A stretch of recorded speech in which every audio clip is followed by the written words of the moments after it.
ወደ መስኮት ዞር ተራራዎቹ በእሳት ሲንቦጎቦጉ አየሁ። ሄሊኮፕተሮች በሰማይ ሲበሩ ድምፃቸውን ሰማሁ።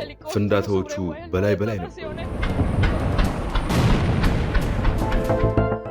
ሄሊኮፕተሮቹ ወደ ታች ሲወርዱ እርምጃ መውሰድ ነበረብን። ምክንያቱም ይህን ካላደረግን አንድነታችንን ሊነጥቁን ይችላሉና። እኛ ነፃ ሕዝብ ነን። ሀገራችንን ለመከላከል ሁሉንም ነገር እናደርጋለን። ቀዳሚዋ በፍርሃት የምትናጠን ስትሆን፣ ተከታዩ ደግሞ ሀገሩ ቬኔዙዌላን ከዩናይትድ ስቴትስ ጥቃት ለመከላከል ሲሞክር የቆሰለ ወታደር ነው። ቬኔዙዌላውያን በአንድ ጎን በኒኮላስ ማዱሮ መወገድ ደስ ሲሰኙም፣ በሌላኛው ደግሞ የሀገራቸው ሉዓላዊነት በመጣሱ ተቆጥተዋል። እንዲህ ወዲህ ወዲያ በሚያላጋ አጣብቂኝ ስሜት ውስጥም ይገኛሉ። ኒኮላስ ማዱሮ ከነ ባለቤታቸው አፋፍሰው አስረው ወደ አሜሪካ እንዲመጡ ያደረገውን ዘመቻ በሲቹዌሽን ሩም ሲከታተሉ የነበሩት ግን እንቅጩን ተናግረዋል። ማዱሮን ማስወገድ የበቃቸው የማይመስሉ ዶናልድ ትራምፕ ተኪዋንም ሲያስጠነቅቁት ሰምተዋል። ትራምፕ እንደ ሌሎች ፖለቲከኞች በረቀቀ መንገድ ፍላጎታቸውን ሲያስፈጽሙም አሊያም በጀርባም ሴራ መጎንጎን መለያቸው አይደለም ይባላል። ግልጽ ናቸው። የሚያደርጉትን ያላንዳቸው ሊንታ የዲፕሎማሲ ጋጋታ ሳይሆን በቀጥታ ይናገራሉ፣ ያደርጉታልም። ይህንን ሩቢዮም ተናግረውታል። ከማዱሮ መያዝ በኋላ የተሰሙት ጉዳዮች የማልዳ ትንታኔ ትኩረቶች ናቸው። አብረን እንቆይ።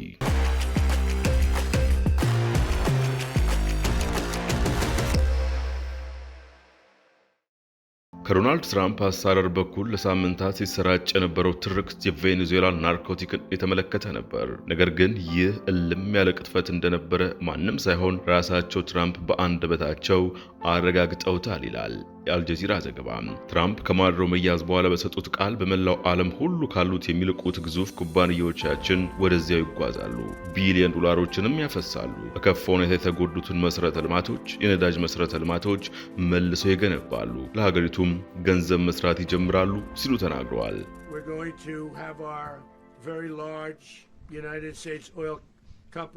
በእርግጥም ትራምፕ ቀጥተኛ ናቸው። ሀገራቸውን ያሳሰባት ናርኮቲክስ የተሰኘው እጽ ሳይሆን በቬኔዙዌላ የተከማቸው ነዳጅ ነው። መካከለኛው ምስራቅ ሀገራት የነዳጅ ሀብታችን እየተሟጠጠ ነው በሚል ስጋት ፊታቸውን ወደ ቱሪዝም በሚያዞሩበት በዚህ ዘመን የማዱሮ ሀገር ቬኔዙዌላ ግን ከየትኛውም ሀገር የበለጠ ነዳጅ አላት። 303 ቢሊዮን በርሚል የሚገመት ነዳጅ በካራካስ ምድር አለ። የትራምፕ ጉዳይ ይኸው የተከማቸ ነዳጅ ነው። ትራምፕ በፍሎሪዳ መኖሪያቸው በሰጡት ጋዜጣዊ መግለጫ ሀገራቸው የሰው ሀገር ሉዓላዊነትን ጥሳ የፈጸመችው ድርጊት ሳይበቃ ለጊዜው ሀገሪቷን አሜሪካ እንደምትመራ፣ የነዳጅ መሰረተ ልማቶች እንደምትገነባ፣ እጅግ በጣም ብዙ መጠን ያለው ነዳጅም ለተቀናቃኞቻቸው ሩሲያና ቻይናን ጨምሮም ለዓለም አቀፍ ደንበኞቻቸው እንደሚሸጡ ተናግረዋል። ቀድሞ ፕሬዝደንት የአሁኑ የአሜሪካ እስረኛ ኒኮላስ ማዱሮም ቢሆኑ በእጽ ዝውውር የሚቀርብባቸውን የዋሽንግተን ውንጀላ ውድቅ ሲያደርጉ ከርመዋል። ነገሩ ናርኮቲክስ ሳይሆን ሀገራቸው ያላት እምቅ የነዳጅ ሀብት መሆኑን ደጋግመው ገልጸዋል። የማዱሮ ጠለፋ በደቡብ አሜሪካዊቱ ሀገር የኃይል መዋቅር ላይ ምንም አይነት ግዙፍ ለውጥ አላመጣም። የማዱሮ ምክትል ፕሬዝደንት ዴልሲ ሮድሪጌዝ ጊዜያዊ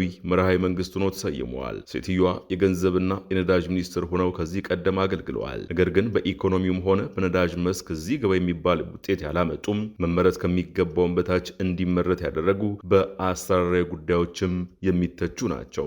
ትራምፕ አስቀድመው ሮድሪጌዝ ዋሽንግተን የምትፈልገውን እስከፈጸሙ ድረስ ችግር እንደሌለባቸው ቢገልጹም ትክክለኛ ያሉትን ነገር ግን ካላደረጉ ከማዱሮ የበለጠ ዋጋ ሊከፍሉ እንደሚችሉ አስጠንቅቀዋል። ዋሽንግተን በመልካም አስተዳደር ጥሩ ስም ከሌላቸው ሮድሪጌዝ ይልቅ ከሀገራቸው ውጭ የሚገኙት የኖቤል ሽልማት አሸናፊዋም ማሪያ ኮሪና ማቻዶ የማዱሮን ስፍራ እንዲይዙ ጥያቄ ቢቀርብም ትራምፕ ግን በህዝቡ ማረጋገጫ ያልተሰጣቸው ክብርም የሌላቸው ናቸው ሲሉ ውድቅ አድርገዋል። ዩናይትድ ስቴትስ ከጊዜያዊ ፕሬዝዳንቷ ሮድሪጌዝ የምትፈልገው በሀገሪቱ ላይ ያላትን የነዳጅ ፍላጎት ጥቅም እንዲያስከብሩላት ሊሆን እንደሚችል ተገምቷል። አሜሪካ የካራካስ ነዳጅ በግልጽ እንደምትፈልገው ይፋ ከማድረጉ አስቀድሞም ቢሆን ሀገሪቱ ላይ በርካታ ማዕቀቦችን ጥላለች። በዚህም ምክንያት የቬኔዙዌላ ነዳጅ ኤክስፖርት ክፉኛ ተመቷል። በህዳር ወር 950 ሺህ በርሜል ነዳጅ በእየለቱም ወደ ውጭ የምትልከው ሀገር ባለፈው የታህሳስ ወር ከዚህም አሽቆልቁሎ 500 ሺህ ደርሷል። ይህ መጠን ሀገሪቱ ካላት አቅም አንጻር እጅግ ዝቅተኛ ሲሆን ዋና ነዳጅ ላኪ የሚባሉት ሩሲያና ሳውዲ አረቢያ በቀን በሚሊዮን የሚቆጠር ነዳጅን ኤክስፖርት ያደርጋሉ። የቀድሞ የቬኔዙዌላ ብሔራዊ ሸንጎ የኢኮኖሚ ጉዳዮች አማካሪ ፍራንሲስኮ ሮድሪጌዝ ለአልጀዚራ ሲናገሩ የሀገራቸውን ኢኮኖሚ ለመለወጥ የነዳጅና ወርቅ ክምችቶች ትልቅ ሚና አላቸው። ዋሽንግተን ካራካስ ላይ ጣለቻቸውን እቀባ ካነሳች፣ ኢንቨስተሮችም ገብተው እንዲሰሩ ከፈቀደች በየዕለቱ 2.5 ሚሊዮን በርሚል ነዳጅ ለገበያ ማቅረብ ይቻላል ባይ ናቸው። ሁኔታዎች በጊዜ ሂደት ሊለዋወጡ ቢችሉም የቬኔዙዌላ ወቅታዊ ሁኔታ በነዳጅ ላኪ ሀገራት ድርጅት ኦፔክ ላይ የሚፈጥረው የሚፈጥረው ጉልህ ተጽዕኖ አይኖረውም። ዶናልድ ትራምፕ ለነዳጅ ሀብቷ የቋመጡባት ካራካስን እንዲህ ካደረጉ በኋላ ደግሞ ፊታቸውን ወደ ኮሎምቢያ ዙረዋል። You were criticizing regime change and nation building, the U.S. being involved in that. It seems obviously that your stance has changed on that. What led to that? And is the U.S. nation building now? Is that this isn't a country that's on the other side of the world.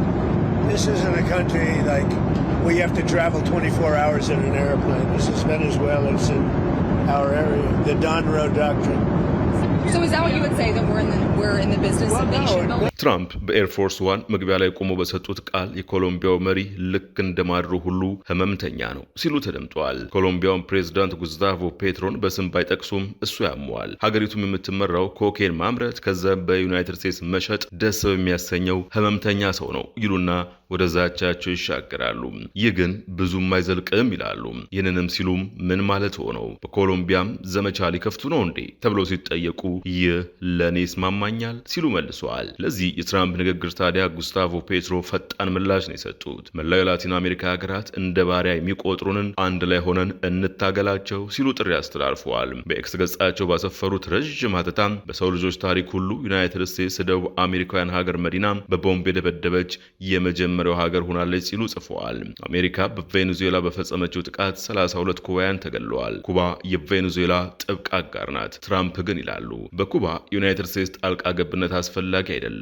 ኩባ እየወደቀች ያለች ነች። እንዴት እንደሆነ ባላውቅም ከቻሉትና ከተቋቋሙት የሚታይ ቢሆንም ምንም ገቢ እንደሌላቸው ጠቅሰው የመውደቃቸው ነገር አይቀሬ መሆኑን አመልክተዋል። አብዛኛው ገቢያቸውን ከቬኔዙዌላ ነዳጅ ያገኙ እንደነበረ ያስታውሱት ትራምፕ አሁን ግን ምንም እየደረሳቸው ባለመሆኑ እንደ ሀገር ይወድቃሉ ብለዋል። ትራምፕ ኮሎምቢያ ኩባን ጨርሰው ወደ ሜክሲኮ ደግሞ ይሻገራሉ። የሜክሲኮዋን ፕሬዝዳንት ክላውዲያ ሼንባውንም ባነጋገራቸው ጊዜ ሁሉ ወታደሮች እንላክ ብለው እንደሚጠይቋቸው አውስተዋል። ሜክሲኮ መንግስት ጉዳዮችን ለመፍታት ይችላል፣ ነገር ግን የእጽ አዘዋዋሪዎቹ በጣም ጠንካራ ናቸው ሲሉም ተደምጠዋል። ካርቴል እያሉ የጠሯቸው ህገወጥ ቡድኖችም ተወደደም ተጠላም ሜክሲኮን እየዘወሯት ነው ብለዋል። ትራምፕ እንዲህ ያለ ከልካይ ዛቻ በቀጠሉበት ወቅት ታዲያ ስለ ቬኔዙዌላው ጥቃት የተለያዩ ሀገራት አቋማቸውን አንጸባርቀዋል። ቢቢሲ እንደዘገበው ከሆነ ዩናይትድ ኪንግደም ጠቅላይ ሚኒስትር ኬር ስታርመር መንግስታቸው ለማድሮ አገዛዝ እንባ እንደማያፈስ ገልጸዋል። ስታርመር ጥቃቱን ዓለም አቀፍ ህግን የጣሰ ነው ወይ በሚል የቀረበላቸውን ጥያቄ በዝምታ አልፈውታል። የፈረንሳይ ፕሬዝዳንት ኢማኑኤል ማክሮን የሽግግር ሂደቱ ሰላማዊና ዲሞክራሲያዊ ሊሆን ይገባል ሲሉ በኤክስ ገጻቸው ጽፈዋል። የቬኔዙዌላ ጎረቤቶች ጥቃቱን ሳይወግዙት የማድሮ ረጅም ጊዜ አጋር የሆኑት ቻይናና ሩሲያም እርምጃውን ተቃውመውታል። ቻይና በአንድ ሉዓላዊት ሀገርና ፕሬዝዳንት ላይ ጥቃት መድረሱን በተመለከተም በጣም ደንግጠናል፣ በጽኑም እንቃወማለን የሚል አስተያየትን ሰጥታለች። ሩሲያ በበኩሏ አሜሪካ የወረራ ድርጊት ፈጽማለች ስትል ከሳለች። ከትራምፕ መንግስት ጋር አለመግባባት ውስጥ የምትገኘው ኢራን ደግሞ ጥቃቱን የሀገሪቱን ብሔራዊ ሉዓላዊነት የገፈፈ ነው ብለዋለች። የብራዚሉ ፕሬዝዳንት ሉላ ዳ ሲልቫ በኤክስ ገጻቸው የአሜሪካ ድርጊት የማይታለፍ መስመርን የጣሰ ነው ብለው የትራምፕ አስተዳደር ዓለም አቀፍ ህግን በጣሰ ሁኔታ ሀገራትን ዓለማችንን ማጥቃት ግጭት፣ ብጥብጥና አለመረጋጋት ውስጥ ይከታታል ሲሉ አስጠንቅቀዋል። የኮሎምቢያው ፕሬዝዳንት ጉስታቮ ፔትሮ ድርጊቱ የላቲን አሜሪካ ሉዓላዊነት ላይ የተቃጣ ጥቃት ነው ሲሉ፣ የኩባቻቸው ሚጌል ዲያስ ካኔ ደግሞ የወንጀል ጥቃት ሲሉ በይነውታል። የቺሊው ፕሬዝዳንትም ስጋት እንደገባቸው አሳስበው ጥቃቱን ኮንነዋል። ይህ የአሜሪካ ጥቃት ታዲያ ለኢራንም አንዳች መልእክት ያስተላለፈ ተደርጎ ተወስዷል። ዩናይትድ ስቴትስ በካራካስ ማድሮን ይዛ ከወጣች ጥቂት ሰዓታት በኋላ እስራኤላዊ ፖለቲከኛ ያይር ላፒድ የኢራን አገዛዝ በቬኔዙዌላ እየሆነ ላለው ነገር ትኩረት ሊሰጥ ይገባል ሲሉ አስጠንቅቀዋል። ማድሮን ከስልጣን የማስወገድ ዘመቻ የተፈጸመው ዶናልድ ትራምፕና እስራኤሉ ጠቅላይ ሚኒስትር ቤንያሚን ኔታንያሁ በኢራን ላይ አዲስ ጥቃት ሊፈጽሙ እንደሚችሉ ካስጠነቀቁ ጥቂት ቀናት ልዩነት ውስጥ ነው። በእርግጥ የቬኔዙዌላና ኢራን ጉዳይ ራሱን የቻለ ልዩነት ቢኖረውም ለቴህራንም ግን የሚያስተላልፈው መልእክት አለ ይላሉ ባለሙያዎች። የኢራን አሜሪካውያን ብሔራዊ ምክር ቤት ፕሬዝዳንት ጃማል አብዲ አዲሱ ህገወጥነት ሁሉንም ነገር እንዳይረጋጋ ጦርነትም አይቀሬ እንዲመስል አድርጎታል ብለዋል። ትራምፕ በኢራን ቀዶ ጥገናዊ የአገዛዝ ለውጥ ያድርጉ አሊያም በኔታንያሁ መሪነት ልክ እንደ ቬኔዙዌላ ዘመቻ ይፈጽሙ እንደሆነ ለማወቅ እጅግ አስቸጋሪ ነው። የማድሮ ጠለፋ ኢራን በደንብ እንድትዘጋጅ አሊያም ቀድማ ጥቃት እንድትፈጽም ሊያደርጋት ይችላል ሲሉም አክለዋል። በዓለም አቀፍ ፖሊሲ ማዕከል ተመራማሪው ኔጋር ሞርታዛቪ ዩናይትድ ስቴትስ በቬኔዙዌላ የፈጸመችው ጥቃት የትራምፕን የመጨረሻ ግብ ያሳያል ይላሉ። እኔ እንደማየውና ከቴህራን የሚወጡት መረጃዎች እንደሚያመላክቱት ኢራን ከትራምፕ አስተዳደር ጋር የመደራደር ፍላጎት የላትም። ምክንያቱም ትራምፕ ፍጹም መንበርከክን እንጂ በሰጥቶ መቀበል መርህ የሚያምኑ ባለመምሰላቸው ነው ብለዋል። ይህ ይህ በእንዲህ እንዳለ ደግሞ ኢራንና ቬኔዙዌላ የጠበቀ ወዳጅነት ያላቸው በዋሽንግተን የተጣለባቸው ማዕቀብ የሚያመሳስላቸው ቢሊዮን ዶላር የሚገመት የንግድ ልውውጥ የሚያካሄዱ ሀገራት ናቸው። ስለዚህም የማድሮን መጠለፍ የቴህራን ግንኙነት በካራካስ ሊያሳሳው ይችላል። ይህ ደግሞ የበሽር አልአሳድ መንግስት በሶሪያ ሲወገድ ተመሳሳይ ሆኖ ታይቷል። ኢራንም ነግበኔ በሚል ይመስላል የአሜሪካን ጥቃት ቀድማ ነበር አጥብቃ ያወገዘችው።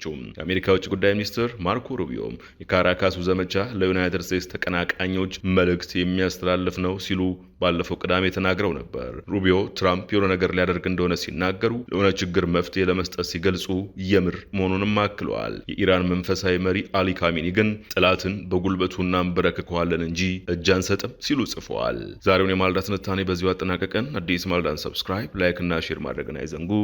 ጤና ይስጥልን።